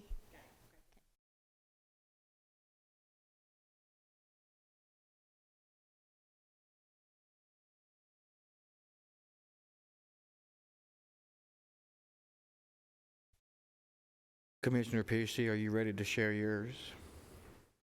Yes. I have Adams, Smith, McDonald,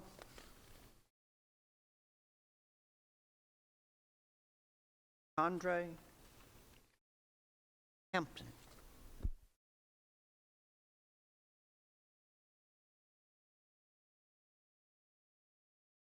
Could you repeat those, please?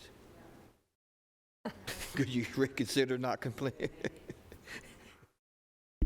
I have Hampton. Go slow.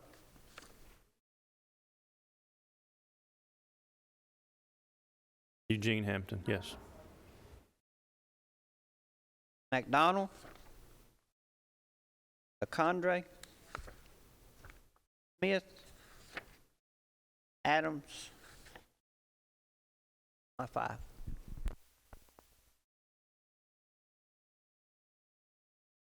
Who is the Smith? I didn't have a Smith on my list. He's also from last time? Okay. Do you have, okay. Do you have another individual you would like to interview out of the ones we've not interviewed? I have not interviewed the one that y'all have. Is the reason I counted him in mine.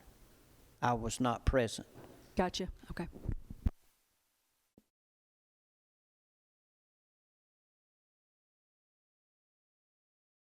Commissioner Johnson? Can I furnish you the list later on when I do a little bit more reviewing? You may. Okay, I'd rather do that. Okay. And Commissioner Dodd, Eugene Hampton, Kimberly Drobner,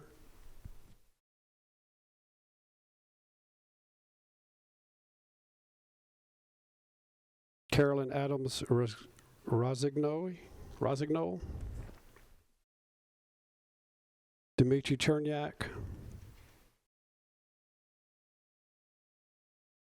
Richard LeCondre.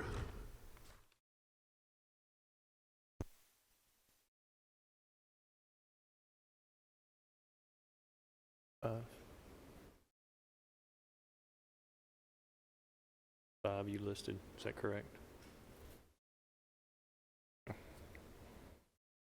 Okay, I'll read out Commissioner Pease. LeCondre, Adams, Gurnak, that's correct, Lynn Hart,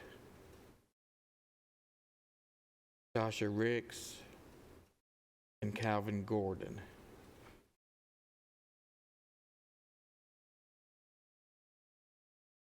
I think he chose some below the list of CPAs.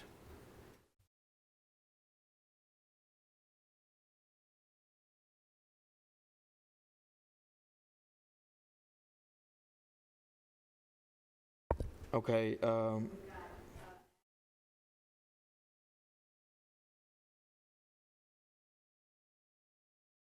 Use your microphone. Okay, Michael, Lenhardt.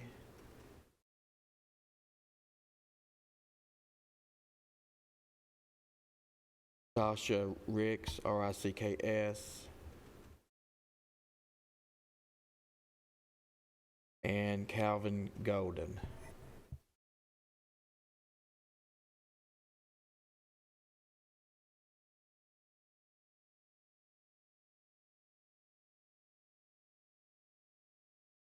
And mine would be Adams,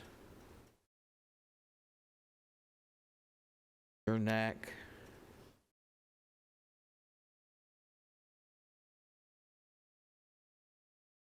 Drabner, Harper, LeCondre, and Smith.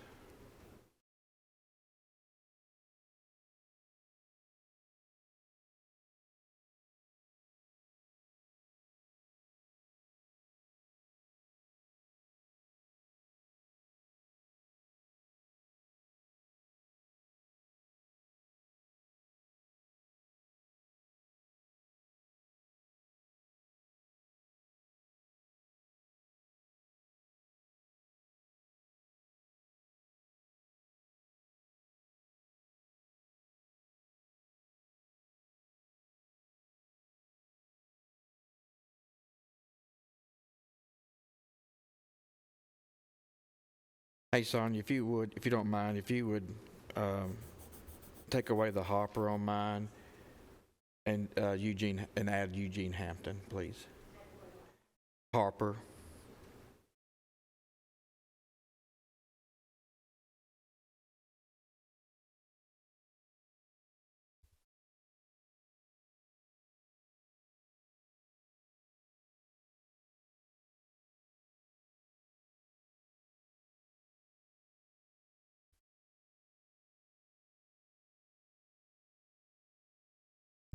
Commissioner Piercy, please don't kill me, but I have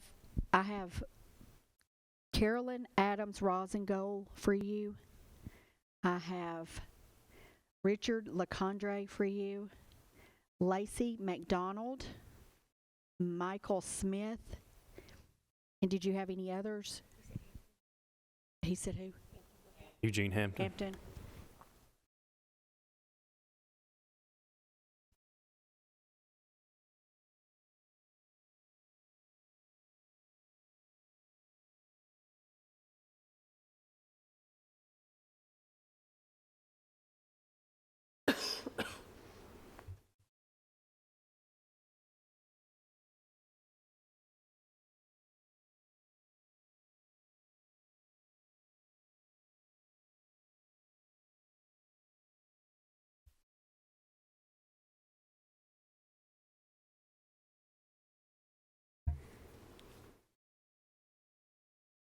While she's compiling that data, do we need to go ahead and set some interview dates?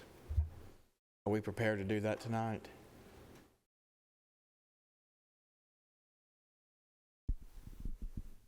You had mentioned doing it on a night that you had a budget meeting, but I would make it at least, some of these individuals live out of state, which we had talked about doing via Zoom, so I'll have to get that set up with OIT, but also get it scheduled. So I would give at least a week to 2 weeks for me to get the interview set up based on because they may still be working, depending on where they live. If we do interviews at 6 and it's in California, it may be, 4 o'clock or something like that, so we'll have to be mindful of when we do the interviews and how we schedule them to make sure that they can attend. Mr. Stevens? We have meetings set for May 31st and also June 2nd at 5:30. And can we attach the interviews to those once she's tallied up who the finalists are? Are you talking about after the meeting? I guess we should After probably should set a time and maybe stop our budget meeting and do the interviews and get back to our agenda. So if people are here, they don't have to wait for us to do their interviews.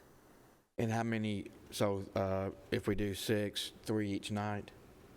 Well, I'm not sure we'll have 6 if we have 1 or 2 that we've already interviewed in the past. And then the other question would be, did we do the interviews publicly last time? They're recorded. They're recorded, but not public. So we might need to consider that I would while not we're do them. recording it, I wouldn't televise it at that point in time, because that wouldn't be fair to other people who are going to interview to be watching somebody else's interview. So if you did that, you might want to go in, it might be that you do your budget meetings in here, and then we go into 205 for the Zoom interviews in there where it's recorded, but then it's not televised at the same time, if that makes sense, to be fair. Okay, I'm just, and I'll be curious to know what the chairman thinks, but I would see that as being a logistic nightmare. Let me tell you why. So if we're having a budget meeting, and of course people are watching on television, and then we go on break, and they go, we don't know how long we're going to be in there. They don't know how long we're going to be in there, and will somebody who's watching the meeting then not get to finish watching the meeting? Is there any way, that we could, if you do some preliminary legwork as far as seeing when people are available, kind of maybe narrowing it down to a very long evening or 2 shorter evenings outside of a budget meeting? And if everyone's up for a Saturday, that could be an option, but. Or Friday. We do have Fridays available too. Or Friday. Are there any objections to that? I know you kind of wanted to. I don't know what the advertisement. Also, there would be, if we're going to do it outside of a already advertised budget meeting, we would need to advertise it also, and I don't know what the requirements are on that, so. Well, the interviews to advertise it. They would be open to the public? And if you interview 5 people, you've got to at least allot 5 hours. Even though you may only your interviews may only take 45 minutes or so, that's still 5 hours of time. So, tacking it on the end of a budget meeting, like right now it's 7 o'clock. If we did 5 hours, it would be, it'd be midnight before we got done, right? Yeah, I think that's what I'm thinking. Oh.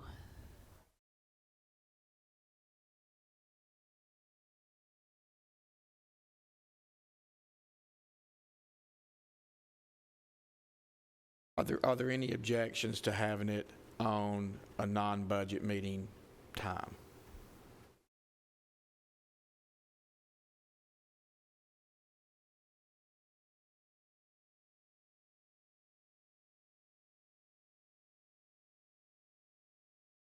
When we want to, I think, didn't we start last sessions around 5:30? And you could split it. You could do 3 one night and 3 another night, just to make it conducive to everybody's schedule. So that you're not having, multiple meetings in your meeting. That, I think that would be a reasonable, or even if you did it, two, if you're trying to coordinate it with at the end of a budget meeting, and say the interviews start at 8 and you do one at 8 from 8 to 9 and one from 9 to 10, if that's what you're trying to do. I'm just saying you could. I know it'd be late, but if they're in California, it's 8 o'clock at night, so it's not so late.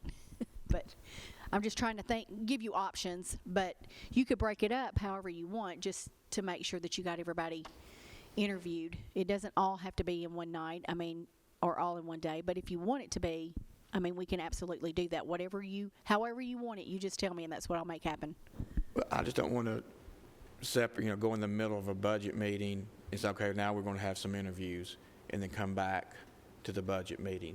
So I wouldn't mind if we need to, say we're interviewing someone in California, that one interview after the budget meeting, I think might be reasonable if we limit that to 1. But I would think for right now, if you could commit to do the legwork to see when these people are available, and then maybe come up with a schedule. And if you would look at since we're doing it at starting at no later or no earlier than 5:30. Just check the calendar for other standing committee meetings and so forth. I think we have, just looking at the calendar, because I made a pretty detailed calendar out when we were creating our budget meetings. June 1st is available, which is a Wednesday. June 3rd is a Friday. And the 31st meeting is our meeting to discuss schools, which you will have already discussed them at our joint meeting the week before on the 24th. So typically that school meeting is pretty short. Short. Because everybody's already heard the discussion on the joint meeting. So that's the 31st. That would be fine. The 1st, I believe, is open. That's a Wednesday. And then Thursday, the 2nd, is our meeting to set the publication numbers for the public hearing. And then of course, the 3rd is a Friday. The following week, we only have the 10th, the Friday open, because you have steering, public works, and BZA, and then our regular meeting is on the 9th.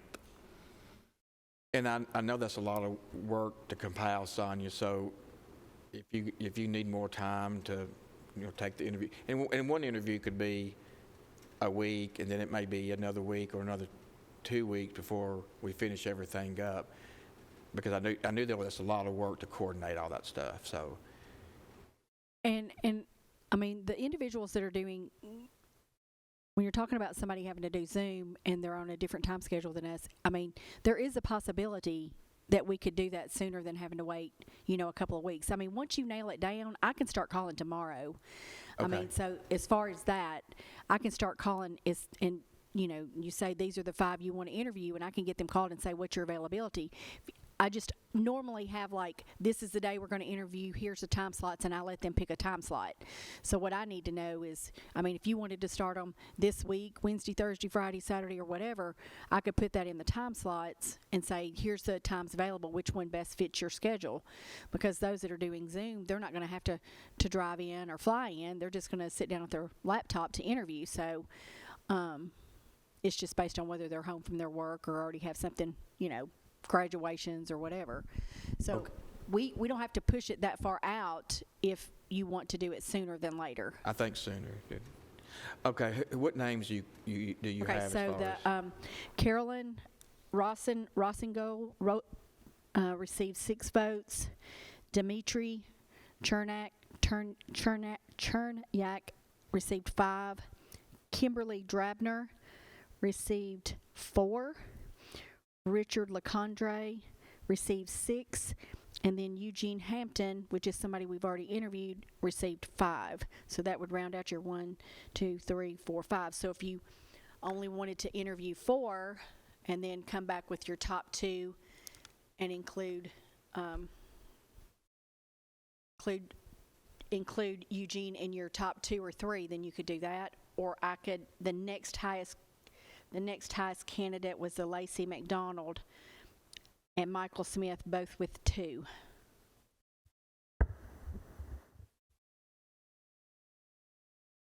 And then the others had 1 votes here and there, so. Okay, so as you got it set up, we would interview Adams, Chernak, Drabner, LeContre. Those 4 were the new ones. So there's be 4 new ones to interview. Okay, and then if we wanted to go back and interview Hampton and Smith, then we would have that That would be on your second round of interviews. on the second round. Mr. Chairman, Yes, sir. so it sounds like the next highest getter after the 4 was... 2. And what was the lady's name? Lacey McDonald.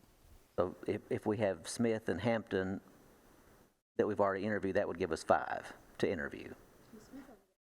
He only got 2 votes But also. we've already interviewed him, so we can come back to him in the final if we need to as well. Right.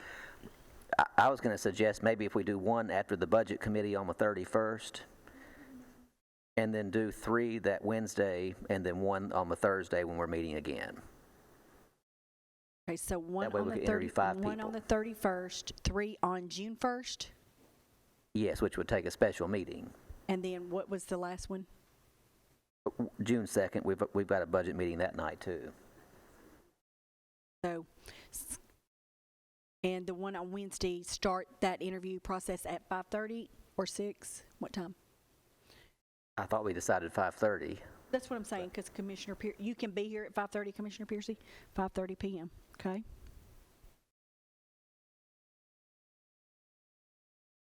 Okay.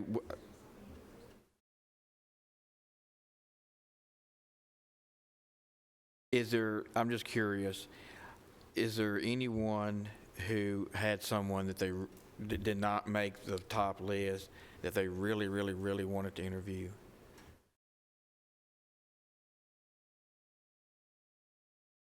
Hey, Paul, Commissioner Johnson, would you be able to, he's one that we can do on the second round. Was he just left over, or did he show it, did he apply for the second time? So he may not even want to interview. We didn't. Okay.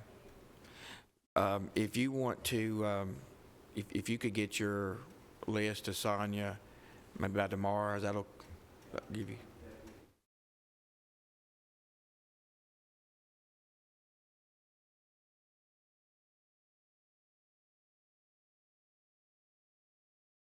Well, I mean, right now we got 4 new ones, and I mean, we could have 5. In other words, if, let's say that someone who's got 3 now has 4 that's with Drabner, I would just go ahead and add it. I don't think you had any that had 3, did you? Didn't you say then it went from 4 to 2? Adams had 6, Cherniak had 5, Drabner had 4, Harper had 1, LeCondre had 6, McDonald had 2, Wiseman had none, Michael Smith, who interviewed before, he was the gentleman that we offered and he declined, had 2, Hampton had 5, let's see who these others. Michael Linhart had 1, Shasha Ricks had 1, and Calvin Golden had 1.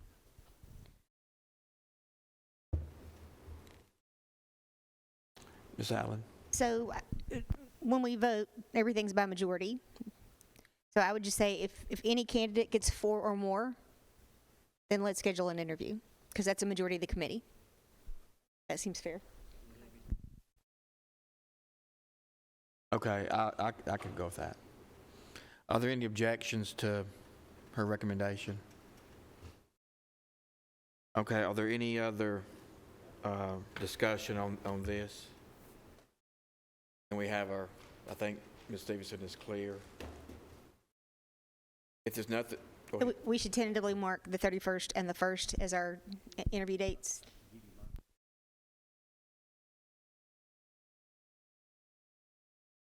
And we can go ahead and advertise that. As far as for public notice. The 1st, January 1st, yeah. And then if there's another date that we're having to do, Sonia can get that information back to us and to Mark. Okay, is there any other business? So If not, we stand. I want to ask. You said Adams, Chernak, Drabner, and LeCondre. That's the 4 that you're going to interview? Is that correct? Yes. Okay. 1 on the 31st and 3 on the 1st. And Sonia will determine, based on schedule, what we're going to do. I think so. Yes, sir. Okay. And our next meeting is Thursday, the 19th. Vote on that? Pardon? Do we need to vote on that? Let's vote on those 4 people, just. Okay, is there a motion Others. for these 4?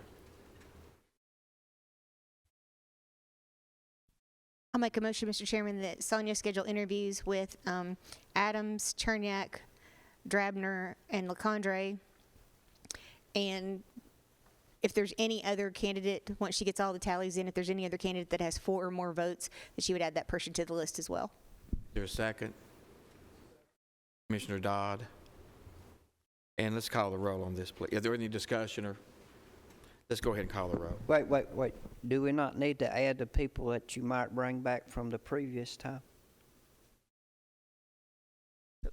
What we had discussed was only interviewing ones we had not, but knowing that Hampton made the cut, he made the top Yeah, you've already got a motion to approve, to interview him again anyway, Right. that you made in a previous meeting. So Hampton would be included in who we were interviewing. Here's, if I may, Mr. Chairman, what I'm thinking is we talked about a second interview with Eugene. Yeah. So after we get through this round of these 4, and we narrow it down and we get to a second interview round, then he would be invited in for that second interview round, is how I envisioned that would work. Right. If there's a second round, he would be interviewed. Right. I would feel more comfortable if you would say 4 out of the new applications. Yeah. 4. I didn't understand what your That her motion was to interview the 4, and aren't all 4 the new applications in this? in her motion, yes. Yeah, I think it would be better if it said that. I think that it does, your motion does say that. Those are all new applicants that I named, correct? Yes. That understood in your motion, sir? Okay. Anything else before we vote? Okay, Mark. Commissioner Dodd? Yes. Commissioner Johnson? Commissioner Piercy? Yes. Commissioner Stevens? Yes. Commissioner Allen? Yes. Commissioner Gooch? Yes. That motion is adopted. Is there anything else under other business? Can the chairman add somebody to the list, or the chairman had some people? So, never mind. I disregard. Okay, if there's no other business, this meeting stands adjourned. Thank you and good night.